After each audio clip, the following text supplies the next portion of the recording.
Board और competitive exams में बार बार पूछा जाने वाला टॉपिक इलेक्ट्रिक फ्लक्स और गॉस लॉ। आओ इसे बहुत आसान तरीके से सुमन सर से समझते हैं। सोचो, इलेक्ट्रिक फील्ड लाइंस पानी की तरह बह रही हैं। अब अगर हम एक फ्रेम या कोई भी सरफेस इस बहाव के रास्ते में रख दें तो उस सरफेस से कितनी फील्ड लाइंस पास हो रही हैं, इसी को कहते हैं इलेक्ट्रिक फ्लक्स।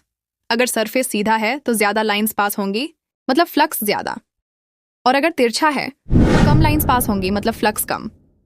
लेकिन गॉस लॉ कहता है कि अगर हमारा सरफेस पूरी तरह से बंद है, जैसे एक बॉल, तो उसके अंदर से निकलने वाला टोटल फ्लक्स सिर्फ उसके अंदर रखे चार्ज पर डिपेंड करता है, न कि सरफेस की शेप या साइज पर।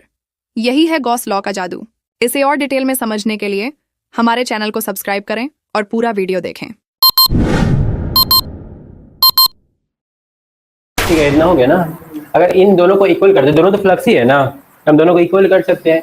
तो हम लोग का फार्मूला बन जाता है E into s cos theta is equal to q बटा एप्सिलॉन नॉट।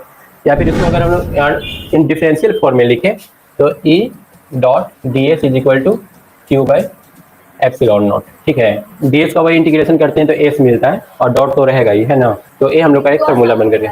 हाँ, एक गॉस लॉ, मतलब ये दो फार्मूला का, एक गॉस लॉ का यूज किए और एक तो फ्लक्स का जो फार्मूला होता है वो, दोनों को यूज करके और दोनों को आपस में मिक्स कर दिए। ठीक है, समझ में आ गया। गॉस लॉ क्या है? गॉस लॉ हम लोग को ये बताता है कि टोटल नंबर ऑफ फ्लक्स जो होता है ना, charge enclose divided by epsilon not के बराबर होता है। दो चीज क्लियर हो गया। अब आते हैं इसका एप्लीकेशन ऑफ गॉस लॉ पर।